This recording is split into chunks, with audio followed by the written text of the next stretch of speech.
दज्जाल का फितना दुनिया के आखिरी दिनों में इंसानियत को सबसे बड़ी आजमाइश का सामना होगा, और वो है अलमसीह दज्जाल, झूठा मसीह। नबी करीम ने बार बार हमें इस फितने से खबरदार किया और फरमाया कि ये इंसानों पर आने वाला सबसे बड़ा फितना होगा। दज्जाल सिर्फ लश्करों या बादशाहत के साथ नहीं आएगा, वो फरेब और धोखे के साथ आएगा।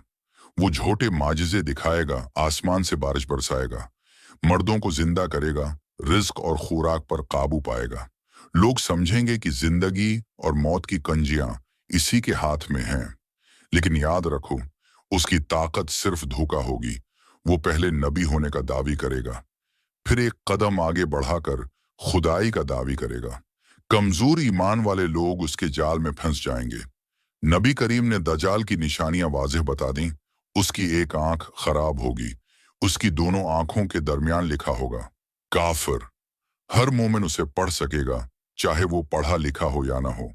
वो दुनिया के कोने कोने में चंद दिनों में फिरेगा, फरेब फैलाएगा, मगर मक्का और मदीना में दाखिल ना हो सकेगा, क्योंकि फरिश्ते उनके दरवाजों की हिफाजत करेंगे। उसके फितने से बचाव का सबसे बड़ा जरिया क्या है? कुरान, संत और सूरह अल कहफ की तलावत से जड़े रहना। नबी ने फरमाया, जो शख्स सूरह अल कहफ की इब्तिदाई 10 आयात याद करेगा, वो दज्जाल के फितने से महफूज रहेगा। ये महज एक पुरानी कहानी नहीं, बल्कि मुस्तकबल की एक वार्निंग है। ये ईमान को मजबूत करने, इल्म हासिल करने और दिल को तैयार रखने की नसीहत है।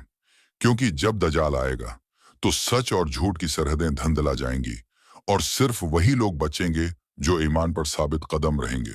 जागते रहो, तैयार रहो, ईमान पर डटे रहो।